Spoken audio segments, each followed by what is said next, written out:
So many people today are slaves to money. They work many hours every week just to cover their debts. Save, Give, Buy is aimed to help people break free from this cycle. It's not easy, but it is possible. I'd like to cover a hypothetical scenario with you, with John. John has no savings and he's got $3,000 in credit card debt. He takes home $600 a week for working 40 hours. Often he has to work an extra hour each day, but he doesn't get paid for that. He travels 2 hours per week to and from work, and he pays $50 for public transport.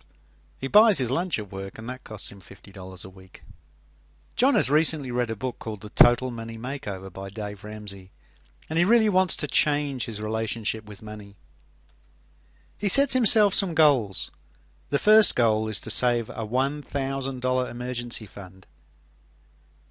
This is only to be used for really unexpected expenses and is going to help him not need to go and use a credit card when something like that comes up. He'd like to tear up his credit card and get rid of all his credit card debt, and he'd like to start saving towards his first car. John knows it's not going to be easy, but he's going to use Save, Give, Buy to help him get to where he wants to be. John has an iPhone, so he opens up his browser and he goes to SaveGiveBuy.com. That opens up the home page for Save, Give, Buy. Once he's read it, he can click on the Start Here to load the application. John could continue to use the Save, Give, Buy valuator just in his browser, but because he's got an iPhone, which is an Apple device, he can say, I want to add to home screen. Once he does this, he just has to give it a name,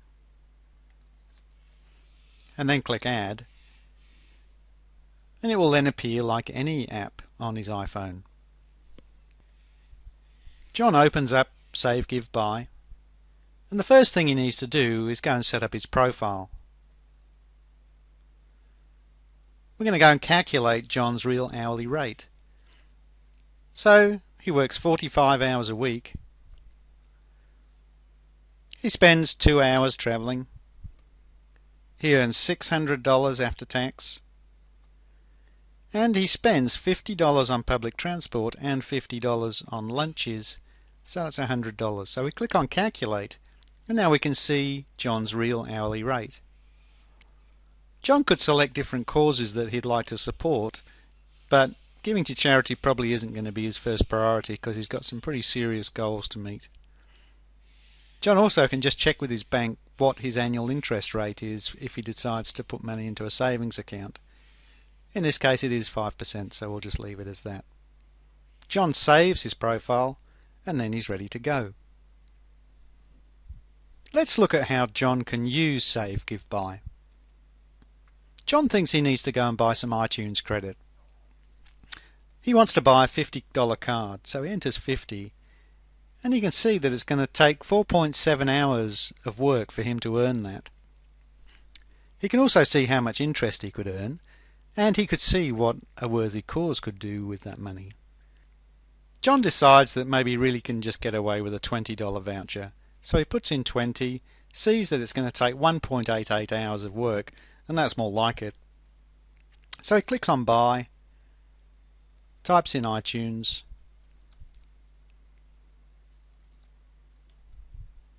and that saves it in Save, Give, Buy, and it just reminds him to go back and check his history later to see how happy he was with his decision.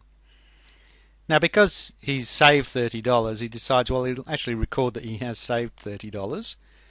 Obviously he does actually have to go and save it, but in this case he types in 30, clicks Save, says I was going to buy iTunes credit, and now it saves his $30. When he looks on his home screen, he can see a running scoreboard of what he's spent, saved and given. So he can see that he's already on the way to reaching his emergency fund goal. The next thing is John was going to buy the latest video game. The latest video game is $95. John can see that he's going to have to work nearly 9 hours to pay for that. And you know what? John's got plenty of video games, so he doesn't really need another one. So he decides, right, I'm going to save that as well towards my emergency fund. So John types in video game.